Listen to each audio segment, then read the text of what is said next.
Good morning once again, Trailblazer fans. Welcome back inside the TV studio. Joined this morning by head women's basketball coach Holly McGovern. Coach, thanks for joining us today. Thanks for having me, Jeff. Coach, you're entering your 11th season leading the Trailblazers. Been a tough couple of years on a number of different fronts, but this is starting to become a veteran-laden group. Talk a little bit about last season and how that should push forward into 2015-16. I think last season was a year of growth for us. Really young team. Started with 5 sophomores for the majority of the season. Just looking to kind of push forward, get a little bit better, especially at the end of the season with our conference play. Mm-hmm. Pre-season, again, basketball is a little bit unique. You get a 4-week practice schedule. With such a large freshman class with what appears on your roster and some of these young women coming back. Talk a little bit about the 4-week practice schedule and how that is important to building your program. I think right now it's important for us to break down all of our concepts, especially defensively. With such a large class of freshmen coming in, we have 5 freshmen, just being able to have them out on the court right now. Team chemistry, we're really working on that, especially with our junior class, which is large. We've got 1 senior, and just trying to do the best we can right now. Mm-hmm. Some of those returning veterans, so to speak, that we're talking about. Let's start with Kayla Hodling. I would imagine everything probably is going to filter through her in the early part of the season. Talk a little bit about what she brings to the table.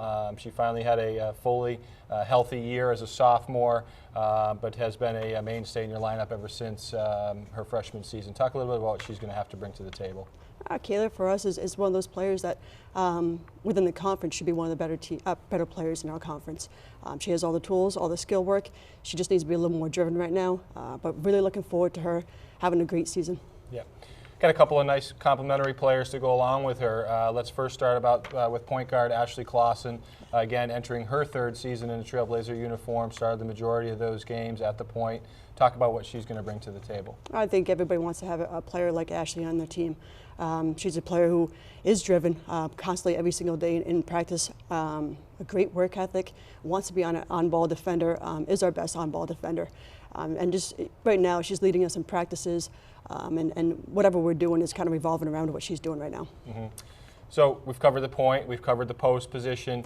Let's talk a little bit about a slasher. Courtney McLaughlin, again, another junior, been a 2-year performer for you already, is aggressive, can get to the basket. What are your expectations out of Courtney heading into this season? Courtney is, she wants to score. I mean, that's one of the things that she's really good at. She can get to the basket. She's worked on her speed and her agility over the course of the summertime. She came in great shape. Want her to have a great season, and expect her to be a leader as well. Mm-hmm. Just give us a couple of lines about a couple of those returning players that should impact. I know we got Svetlana Morel, Braylee Hanlon. I know I'm missing a couple. Courtney Duravage in there. Talk a little bit about some of those returners. Emily Castle's another one, and what your expectations are from that crew. I think the important role that we're looking for within this program right now is to have those role players who can step in, coming off the bench or start. It could be any game. Our starting lineup right now could change with the kind of the motivation of our freshman class right now. Mm-hmm. They've been wonderful to have, and it's really pushing along the juniors. And Emily Castle is a senior, so for any of those players, they can get some time on the court. They just need to go and provide us with some skill work. Right. So you just mentioned some of those freshmen and some of the competition that they're bringing to practice every day. Talk a little bit about some of those newcomers and what we can expect to see from them. Really excited about this class.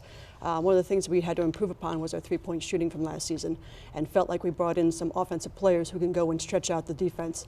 So Courtney Pagelski is one of those players, probably first in mind for me. She's been a great addition for us. In practices, her work ethic, the way that she's adapting to the college game.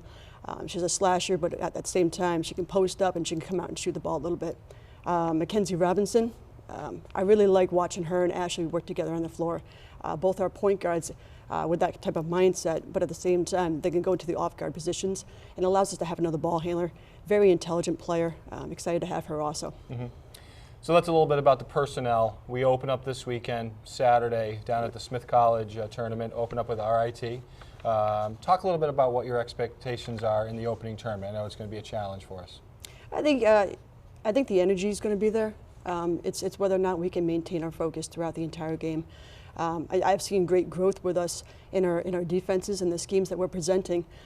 We just need to go and put it all out to play right now. There's been some pretty major changes with women's basketball and go into a quarter format. So we've had to work pretty diligently, just focus on that, understand the game plan, and come out ready to play. Yeah. And again, one of the unique pieces of college basketball is covering the 2 semesters. You get your first semester schedule, which is all non-league opponents. Second semester schedule, which is very heavy laden with MASCAC play. Talk a little bit about, let's start with the fall semester schedule, your non-league schedule. How do you feel about things going forward there? Well, we're a little front-loaded right now with away games, and that's a good thing for us. We need to improve of how we play at other places. We need to kind of make it our own, so to speak. A lot of our close games last year, Mount Holyoke, Worcester, and Salem, were all on the road last year, and we ended up losing those games in the last minute and a half, 2 minutes of a basketball game. So we just need to maintain our focus and stay with those away games and really just go after it, I guess, right now. Yeah, and you mentioned the road contest. The MASCAC season will actually open up with a pair of road contests in early January at Worcester State, at Westfield State.